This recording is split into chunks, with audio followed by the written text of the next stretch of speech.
Today our that same lesson, that force and the laws of motion. कल student हमने पढ़ा था Newton का थर्ड लॉ के बारे में पढ़ा था हमने. To every action there is equal and opposite reaction. To every action there is an equal and opposite reaction.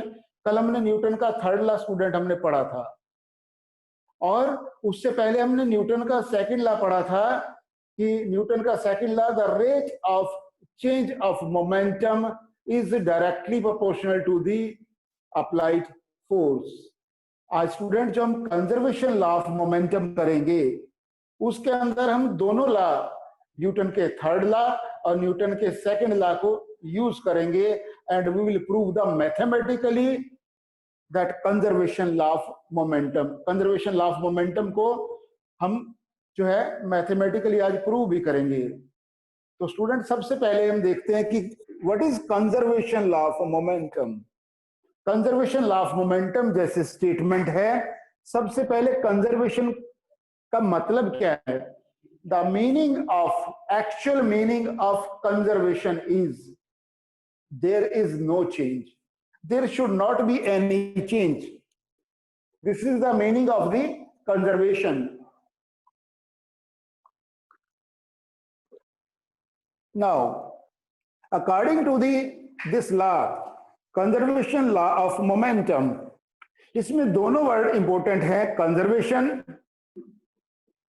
This is very very important, and momentum. दोनों को हम देखते हैं कि कंजर्वेशन का मैंने बताया है, conservation means no change,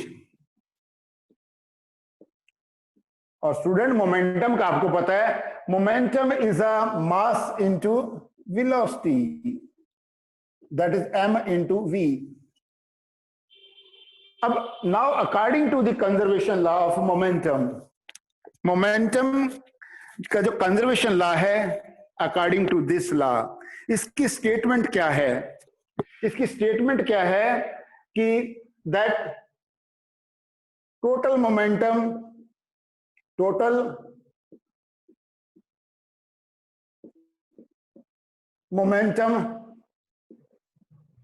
before and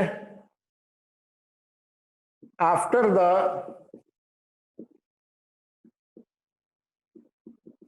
collision remain same when external force is zero. This is the statement of conservation law of momentum. Conservation law of momentum की स्टूडेंट स्टेटमेंट है कि the total momentum before and after the collision remain same. कि अगर मान लो हम इससे जो derivation करेंगे कि हमारा जो मोमेंटम है, कि कोई भी मान लो दो ऑब्जेक्ट ले लेंगे जो मूव कर रहे हैं, जब वो मूव कर रहे हैं, इसका मतलब क्या करते हैं कि वो टकराए नहीं है, उनका कोलिजन नहीं हुआ. हम देखेंगे कि उनका मोमेंटम कितना है, और उसके बाद वो टकरा जाएंगे, टकराने के बाद फिर वो सेपरेट अलग अलग हो जाएंगे, उसके बाद में फिर हम चेक करेंगे कि उनका फाइनल मोमेंटम क्या है. तो स्टेटमेंट ये बोलती है जो उनका इनिशियल मोमेंटम है, जो कोलिजन से पहले इनिशियल मोमेंटम है, और जो टकराने के बाद में after the collision they remain, वो मोमेंटम क्या रहेगा, उनका बराबर रहता है, प्रोवाइडेड कि उनको कोई भी एक्सटर्नल फोर्स उसके ऊपर इंपैक्ट नहीं करना चाहिए. जो एक्सटर्नल फोर्स क्या होने चाहिए, zero. This is the statement of conservation law of momentum. So now student, momentum मैंने बताया है, momentum is the product of mass into velocity.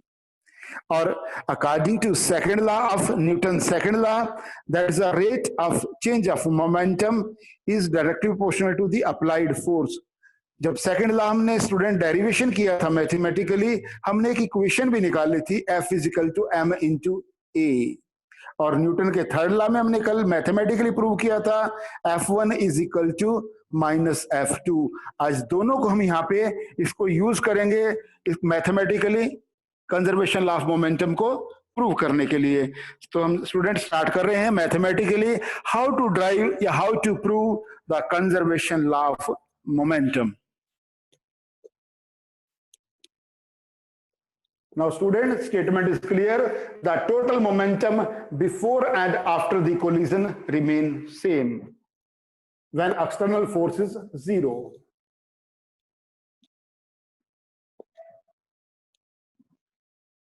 Now students, हम मान लेते हैं कि मान लो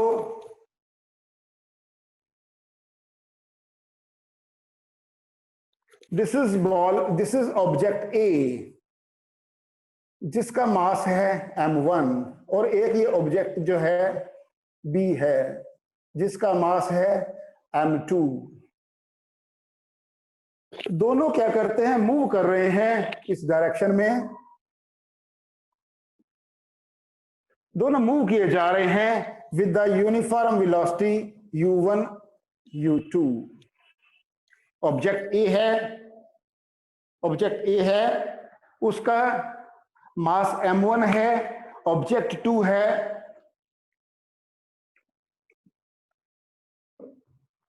उसका मास m2 है, और ए ऑब्जेक्ट है, उसकी इनिशियल वेलोसिटी u1 है, और ऑब्जेक्ट जो b है उसकी इनिशियल वेलोसिटी u2 है। मूव कर रहे हैं। Now this is the condition जब वो कोलाइड नहीं किए, तो इसको हम लिखेंगे बिफोर कोलिजन। बिफोर कोलिजन क्या होगा, momentum of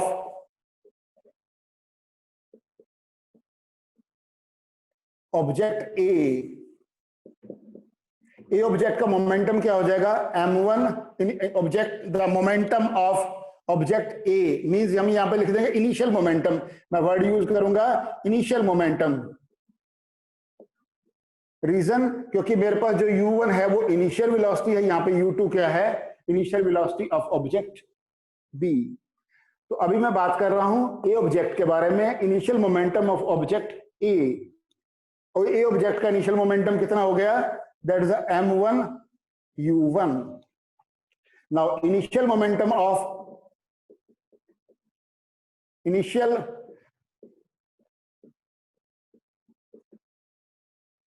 momentum of object B, it is equal to m2 u2, m2 u2। now student, total momentum before collision कितना हुआ, what is the total momentum before collision? before collision total momentum कितना हो गया,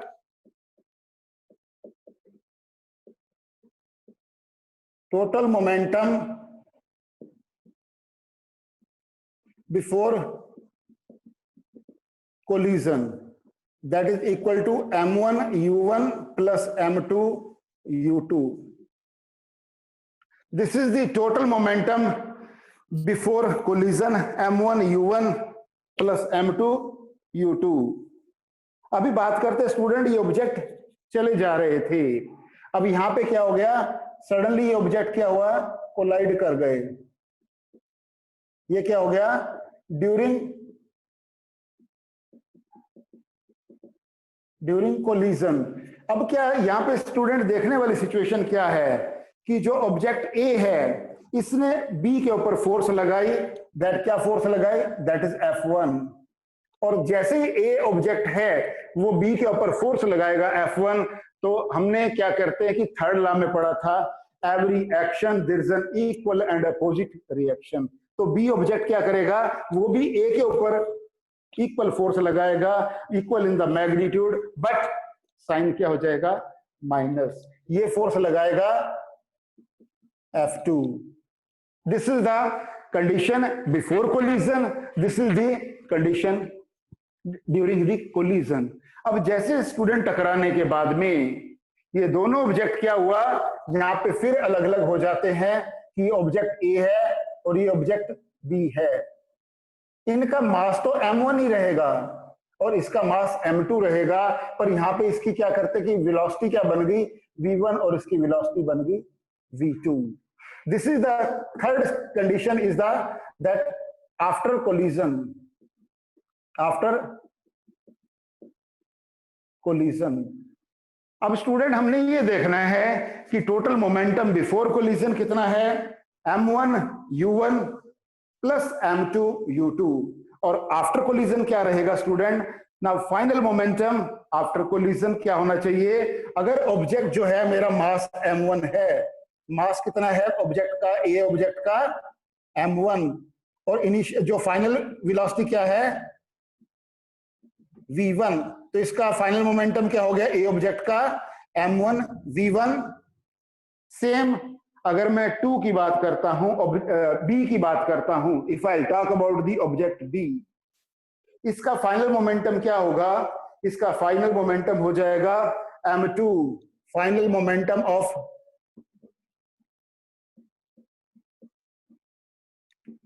of object B कितना हो जाएगा student, m2 v2।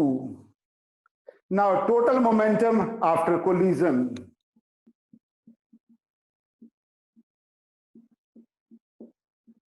Total momentum after the collision कितना है स्टूडेंट, कितना है, that is m1 v1 plus m2 v2। Now एक बार फिर देखते हैं दोबारा से, according to the conservation law of momentum, according to conservation law of momentum, statement क्या है कंजर्वेशन लॉ ऑफ मोमेंटम की, that total momentum before and after collision remain same. दो ऑब्जेक्ट हमने देखा है, object A, object B, they are moving with the initial velocity u1 and u2। A object का mass m1, B object का मास m2। Object A का initial momentum m1 u1, object A का और B का initial momentum m2 u2।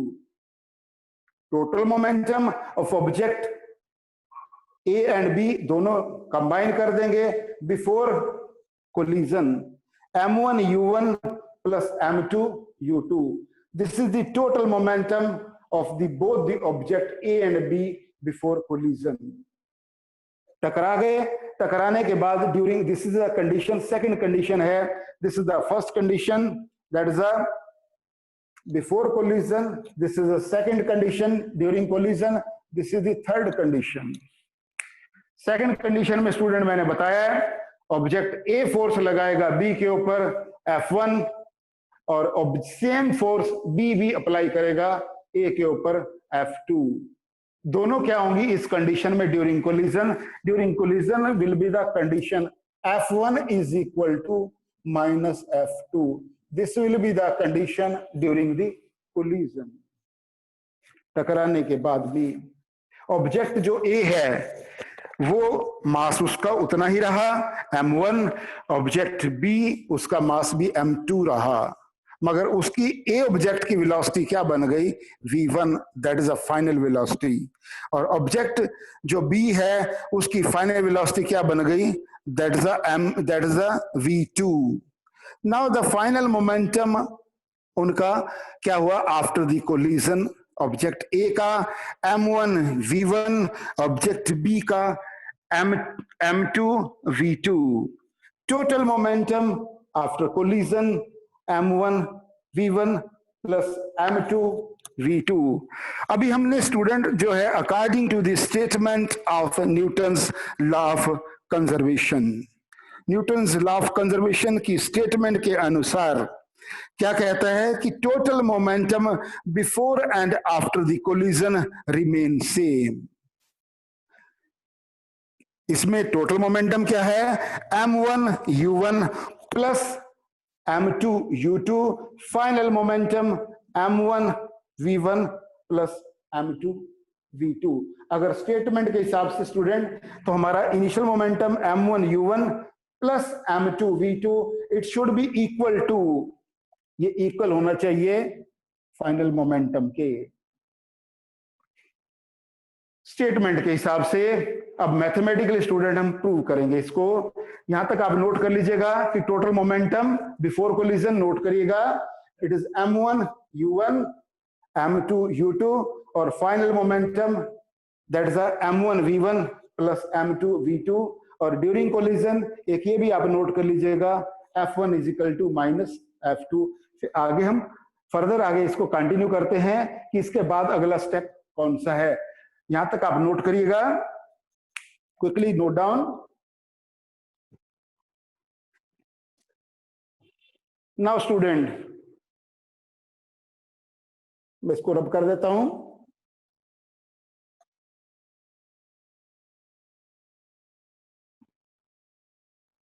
मैंने लिखा था student अभी कि टोटल मोमेंटम बिफोर कोलिजन कितना है m1 u1 plus m2 u2 और after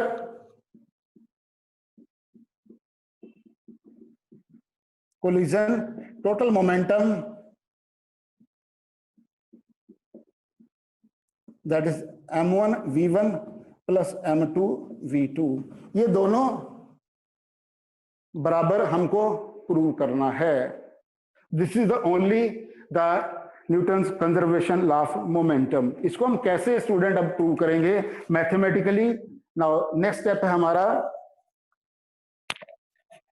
according to Newton's second law of motion. ये क्या है मैंने लिखा है F1 is equal to minus F2। Newton के सेकंड लॉ के अनुसार the rate of change of momentum is directly proportional to the applied force. तो न्यूटन का सेकंड लॉ के हिसाब से हम पहले F1 की वैल्यू निकालेंगे। That according to Newton second law F1 is equal to change in momentum m1 v1 minus m1 u1 divided by t। क्या किया मैंने स्टूडेंट, F1 की वैल्यू निकाली है final momentum of object A minus initial momentum of object A। Final momentum में से मैंने initial को माइनस कर दिया और rate of change of momentum divided by t, it is equal to F1। Similarly अगर स्टूडेंट मैं F2 की वैल्यू निकालता हूं, F1 की वैल्यू निकाली मैंने, अभी मैं F2 की वैल्यू निकालूंगा। F2 is equal to that is m2 v2 minus m2 u2 divided by t। यहां तक स्टूडेंट आपको क्लियर होना चाहिए। How we have calculated the value of F1 and F2। F1 और F2 की वैल्यू कैसे हमने निकाली है, m1 v1 minus m1 u1 divided by t, final momentum minus initial momentum of object A divided by t. We have calculated the value of F1. Now for calculating the value of F2, that is the final momentum of object B minus initial momentum of object B divided by t. With this, we have calculated the value of F1 and F2. Now, what we will do, we will put the value of F1 and F2. अब हमारे पास student एक equation है F1 is equal to F minus F2, F1 is equal to minus F2। ये condition है student during collision. यहां पे value रख दीजिएगा F1 और F2 की वैल्यू रख दीजिएगा। F1 की वैल्यू रखेंगे हम यहाँ पे m1 v1 minus m1 u1 divided by t is equal to, minus sign है स्टूडेंट, ये जस्ट माइनस साइन को हम लिख लेंगे एंड उसके बाद लिखने के बाद में will write down that is m2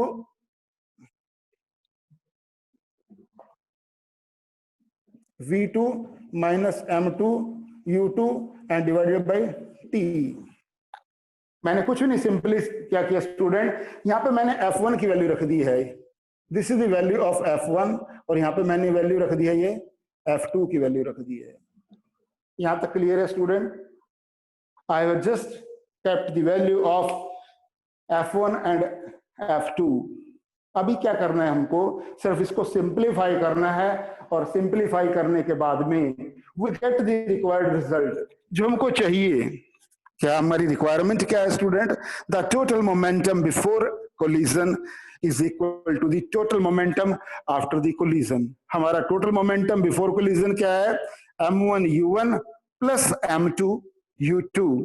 it should be equal to m1 v1 plus m2 v2 means initial momentum that it should be equal to the final momentum. ये हमने प्रूव करना है और इससे जैसे हम सॉल्व करेंगे will get the required result.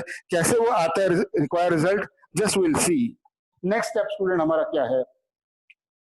Next है हमारा टी से टी यहाँ पे कैंसिल हो जाएगा, दोनों साइड टी से टी मैंने कैंसिल कर दिया स्टूडेंट। इसको मैं सिंप्लीफाई कर रहा हूं, that is m1 v1 minus m1 u1 is equal to, मैं माइनस को अंदर लेकर जा रहा हूं ब्रैकेट के, minus m2 v2 minus minus plus m2 u2 up to this student there should not be any doubt. अब क्या करना है स्टूडेंट मेरे को? Now I have to just rearrange this equation. मेरे को इस इक्वेशन को बस रीअरेंज करना है and I will get the required result. Now मेरे पास क्या आ गया यहाँ पे, इसको रब कर देता हूं। नाउ स्टूडेंट्स हमारे पास ये इक्वेशन आ गया था कि टोटल मोमेंटम, अभी जो इक्वेशन आया था मेरे पास दैट वाज दोबारा मैं लिख देता हूं स्टूडेंट यहाँ पे, m1 v1 minus m1 u1 divided by t is equal to minus that is m2 v2 minus m1 v1 divided by t। यहां तक था स्टूडेंट, t से t मैंने कैंसिल कर दिया था और इसको रीअरेंज कर रहे हैं हम। m1 v1 minus m1 u1 is equal to, minus को मैं अंदर लेकर जा रहा हूं, minus m2 v2 minus minus plus m1 that is m1 v1 that is m1 u1 so that is m2 u2 m2 that is m2 u2। Now student अभी rearrange करना है हमको, m1 v1 इसको मैं इधर लेकर आ गया plus m2 v2 minus m1 u1 जो है, माइनस m1 u1 है, उसको मैंने क्या किया, उसको मैं राइट हैंड साइड लेकर जा रहा हूं। क्या बन जाएगा? m1 u1 और ये मेरे पास क्या है यहाँ पे प्लस m2 u2।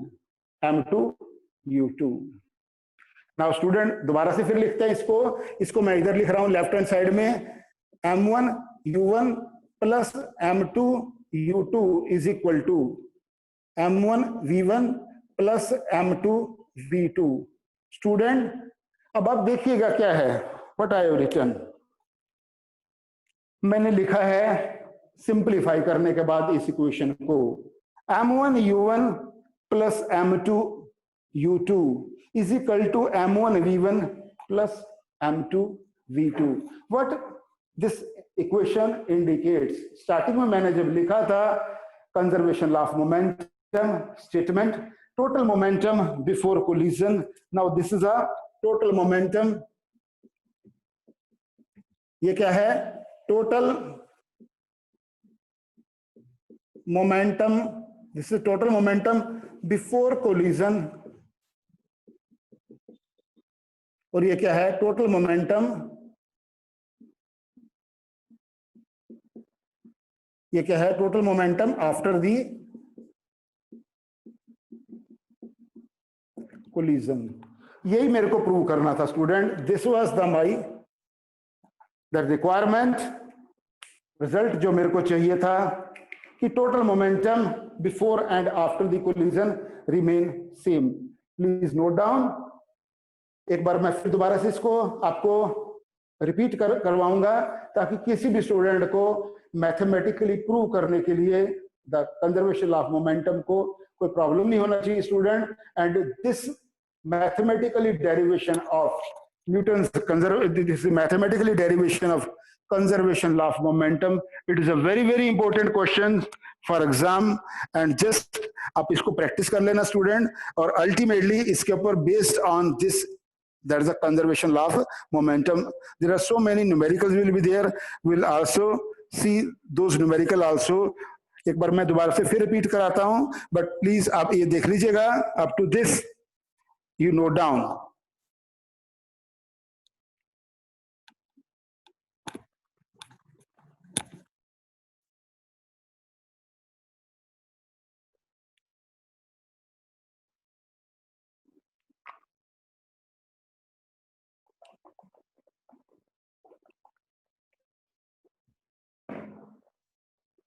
एक बार दोबारा से देखते हैं स्टूडेंट।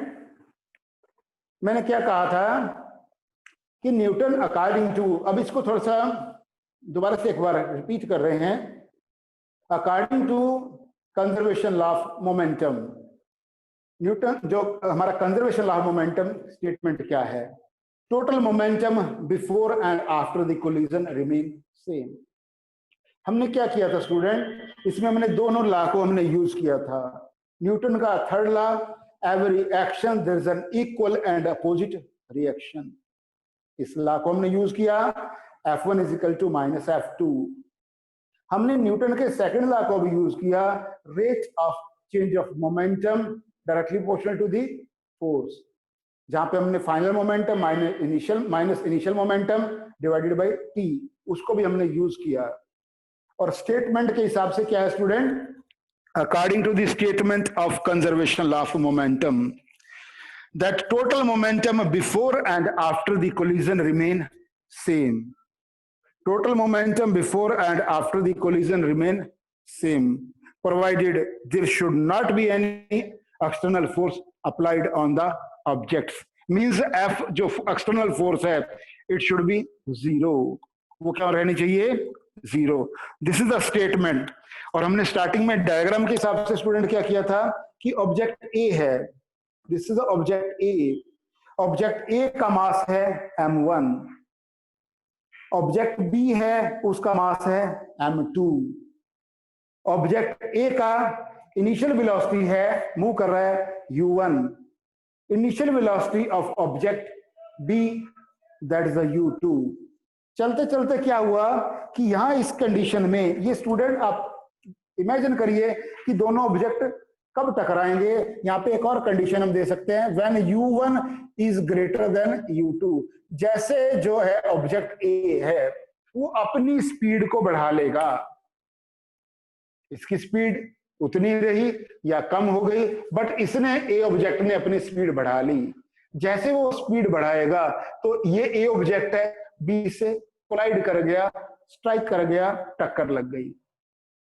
अब हुआ क्या था, जैसे u1 ग्रेटर देन u2 हुआ, यहां पे sorry u1 is greater than u2,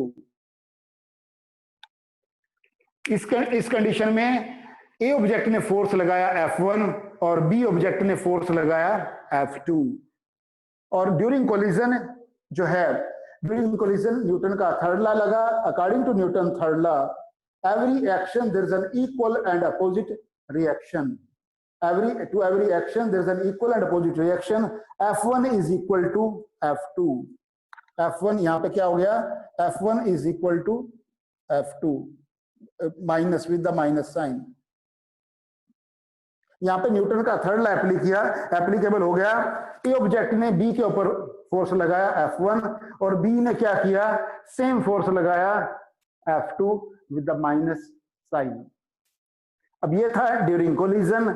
टक्कर लगने के बाद में, कोलाइड करने के बाद में दोनों ऑब्जेक्ट फिर अलग अलग हो गए। उनका mass is a constant quantity, mass उतना ही रहा ऑब्जेक्ट ए का m1 और ऑब्जेक्ट बी का मास कितना रहा m2। अब क्या हो गया था स्टूडेंट, ए ऑब्जेक्ट की वेलोसिटी क्या बन गई v1 और ऑब्जेक्ट बी की velocity final velocity v2। Now student मैंने आपको बताया कि जब अभी कोलिजन नहीं हुआ था उनका इनिशियल मोमेंटम क्या था, जैसे ऑब्जेक्ट ए का दैट इज इनिशियल मोमेंटम क्या था m1 u1 और बी का m2 u2। Total momentum before collision m1 u1 plus m2 u2।